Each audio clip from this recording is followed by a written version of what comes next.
Yo, today we are back with another banger with your boy, the Black Anglo-Saxon.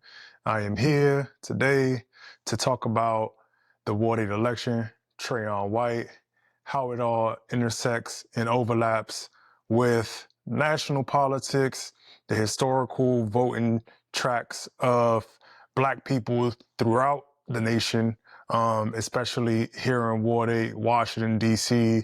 as a whole. So this one is going to be a little long. It's going to be trigger warning, definitely for sure. So please keep in mind that some of the things I might say might rub you the wrong way, but stay with me, stick with me, because I need you to be here in mind, but not in emotion, because these are things that I've had to come to on my own, even in recognition and recognizing my own deficits. So, just be here with me. Again, if you're not in church, bring them here, bring them, please. Again, before I get started, hit the like button, hit the share button.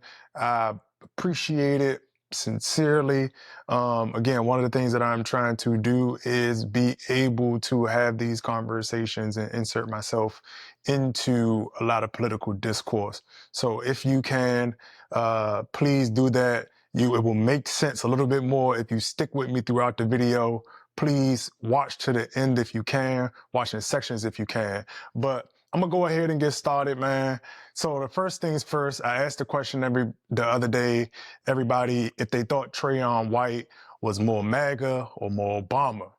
Me personally, I think Trayon White is and has run on a more Obama-esque campaign.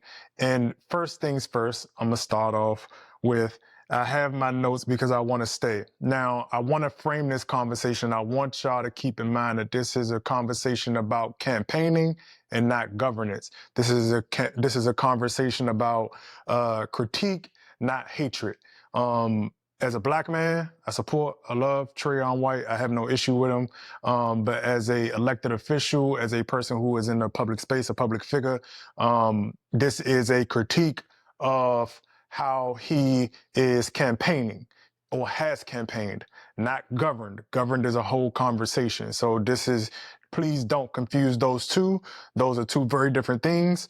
And if for those who are watching who might not necessarily be heavily politically engaged, campaigning is going to be, think about selling a product. The actual governance piece is going to be about facilitating bodies, institutions, and stakeholders to specific outcomes. That is going to be the key difference in those two and how you should view those two in the apparatus manda, whatever, the way it operates. So, first things first. Here in Washington, D.C., people care about what it means to be a Washingtonian. And being a Washingtonian is likened to Barack Obama's Blackness. And why is that important? Because it is the litmus test. And this is not a conversation about whether you agreeing with what I'm saying or not. Because again, Marion Barry was, I know, not from DC. But if you hear in how people campaign, whether it be from our mayor, Sheila Bunn has done it, because her last name has that legacy attached to it in terms of people being third, fourth, and fifth generation Washingtonians. If you've ever been to a meeting, and I'm talking about a local meeting here in DC, you will know what I mean. People take pride in being a native Washingtonian, especially a multi-generational Washingtonian. And being that lends you more credibility.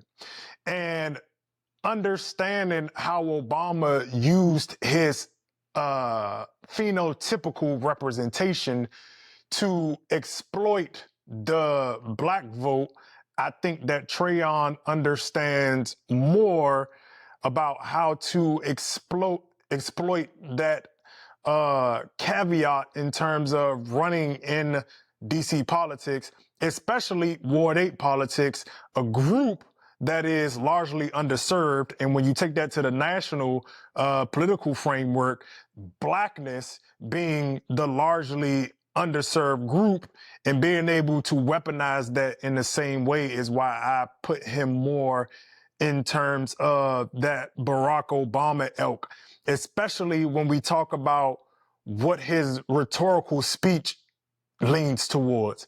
A lot of it is hope, a lot of it is prosperity, a lot of it is change. If you remember when Barack Obama was running in 2008, you will remember that Barack Obama ran a campaign largely leaning left.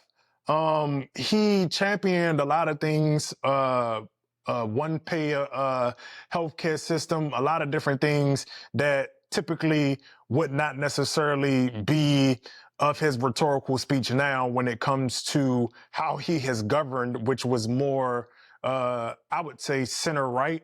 Some people would disagree with me, but when he campaigned, though, a lot of rhetoric, the rhetoric around it, again, was change, was revolution, was being able to restructure America in this way that people would not be on this trajectory that we still continue to find ourselves on now.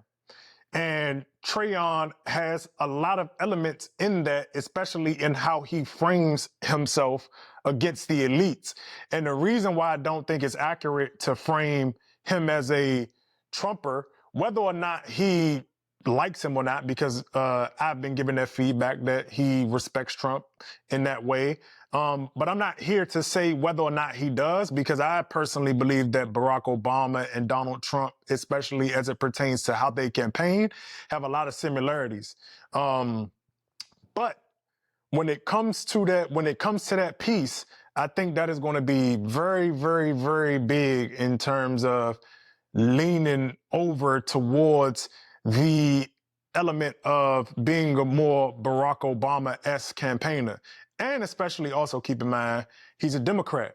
Later on in this video, I'll talk about a little bit in how historically kind of in that campaign space, he was able to take advantage because a lot of people are upset.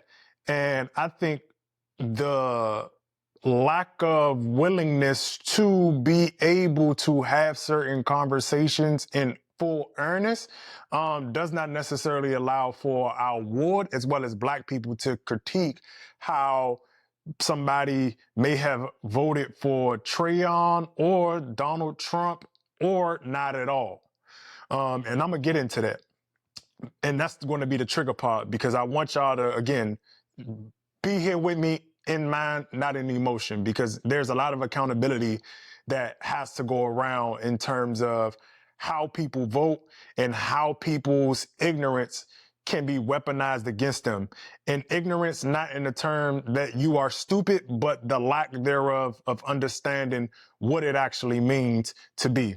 Now, the last thing I wanted to really kind of touch on, because I already went to the weaponized elitism part, and that's not to be confused with going against corruption. Elitism is not necessarily corruption. I know sometimes people conflate those two because our political discourse has allowed people to conflate people who have elite status or access to wealth to automatically conflate that with corruption.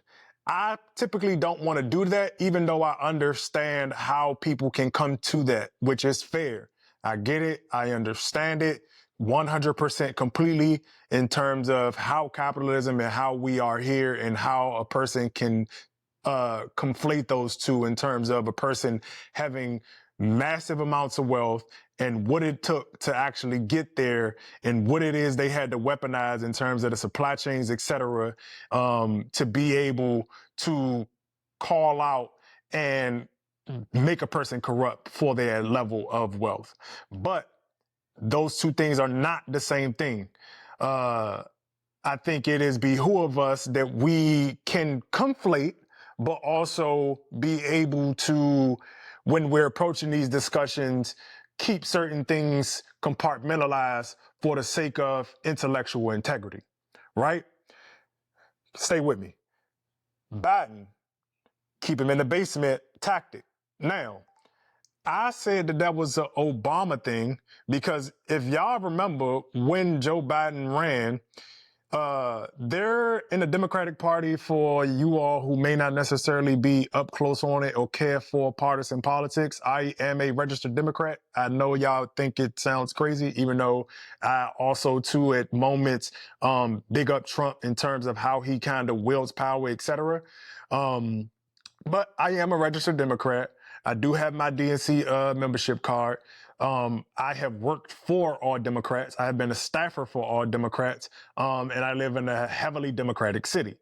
With that being said, the reason that I am likening the Biden approach to keep him in the basement to Trayon in this specific election, more importantly, is because of the looming rhetoric around the expulsion from council and all of the politically charged things that I won't necessarily go deep into because I'm not here to do that and beat a man while he's down. But for everything that is in the news, if you have been following Washington, D.C. politics, you are very well aware of everything that has transpired to create these rifts, as you will, within how the campaign turned out. And me personally, I think that he approached it from this Biden-Obama keep him in the basement approach because it allowed him to circumvent certain parts where he may have had to actually address that, face that, and I think it allowed him to pick his spots very, very well. And again, this is not to say that I don't agree with any of it, because when it comes to campaigning, people do whatever it takes to win. So touche to him. Again, I congratulate the man in terms of being able to, what I call, play within the gray area and the chaos that has been created by generations in past, and the ambiguity that a lot of people move within to actually exploit us as a group. Because again, a lot of y'all might disagree, but Joe Biden, again, stayed in the basement largely due to his, what we found out later, ability to not be able to take charge and, you know, eventually come to what led to Kamala Harris ending up being the actual person who was running. And I think that in and of itself was, again, everything comes through Barack Obama. What I'm gonna do for this though is I want to kind of cement it all, because I want to actually pull up an article from the Atlantic, which is about Obama. And this is, where is Barack Obama?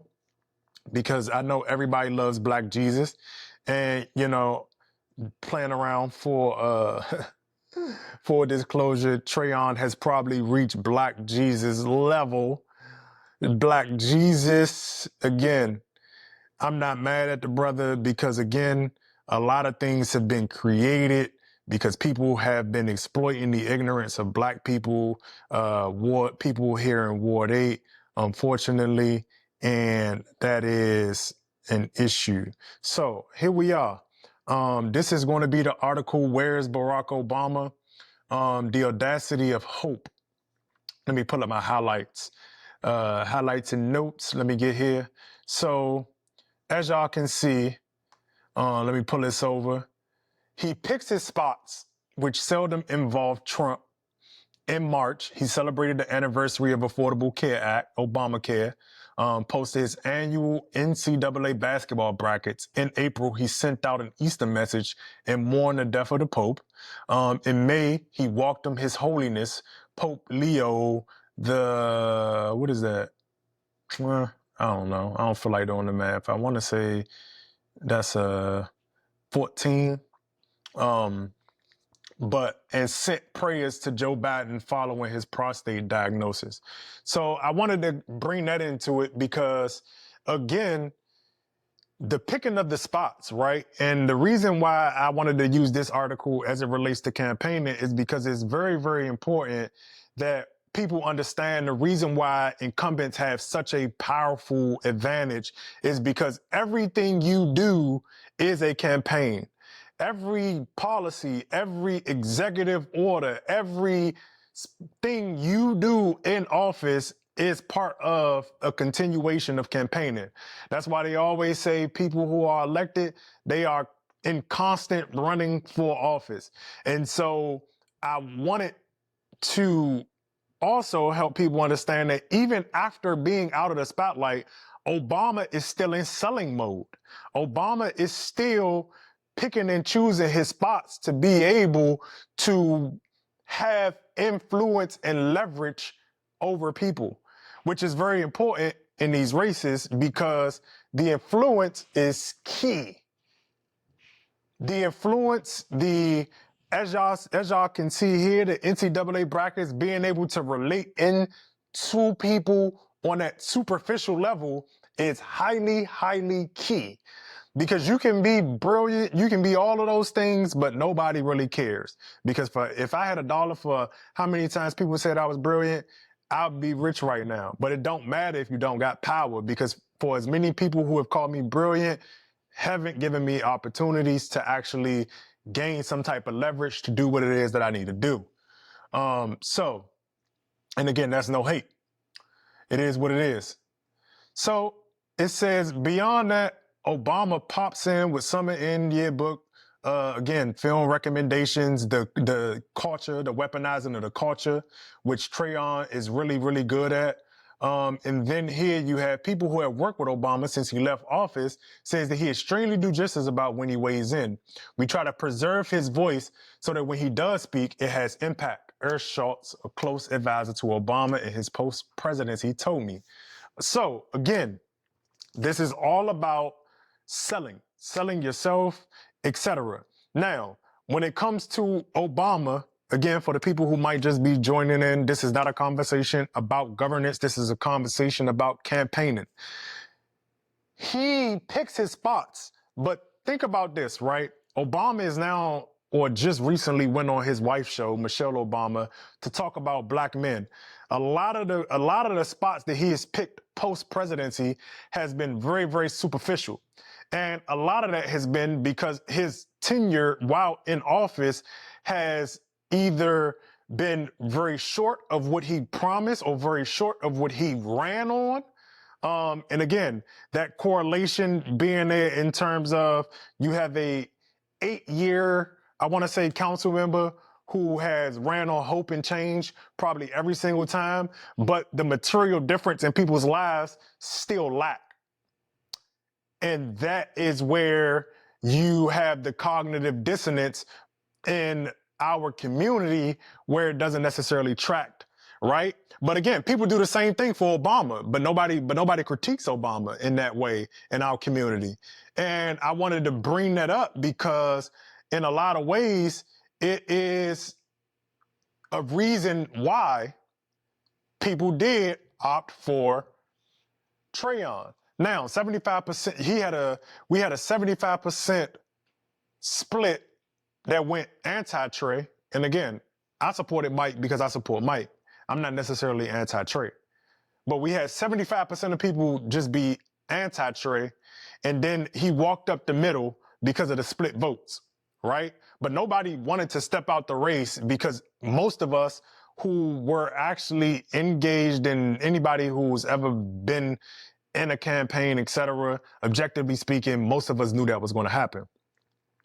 Again, just more fluff. He delivered a showstopper speech at the Democratic National Convention and campaigned several times for Kamala Harris in the fall. But a longtime Obama admirer spoke with frustration that the president has built since Trump returned to office. While campaigning for Harris last year, Obama framed the stakes of the election in terms of a looming catastrophe. These aren't ordinary times, and these aren't ordinary elections, he said at a stop in Pittsburgh. And again, I won't get into that today because that's just more of, I feel like the ability for Democrats to play in this level of ambiguity. You know what? Matter of fact, I will get into it because the next part I want to touch on kind of relates to that. But it says, still Obama never presented himself as a standard rules leader, which he actually was. He was very standard. This was the idea that his political rise was predicated on. The change required bold, against the grain thinking and uncomfortable action. Clearly, Obama still views himself this way, or at least still wants to be perceived this way. And the reason why I brought that up was because it's very interesting to me. Trayon had a truck that he rode around in, or not him specifically, but one of his campaign staff, that had on the back of it, "Don't trust the DC elite," right? And the irony in that is that Trayon is an elite. He is a DC elite. And again, I don't say that in a negative way. Trayon is a DC elite, but it's the same way that you have Bernie Sanders, AOC, Barack Obama, Elizabeth Warren. All of these different people have weaponized elitism in this way without being fully upfront that they are actually elites. That when you actually dig deep into what it is they are, where it is they are at the points of their life, they are elites. Now, how they came to be elites is a very different conversation. Now, those are my reasons as to why I think Trayon is more Obama-esque than Donald Trump. People want to call Trayon supporters as well as him MAGA because they feel like a lot of you all are ignorant. And that's where the conversation I'm going to go into next, trigger warning,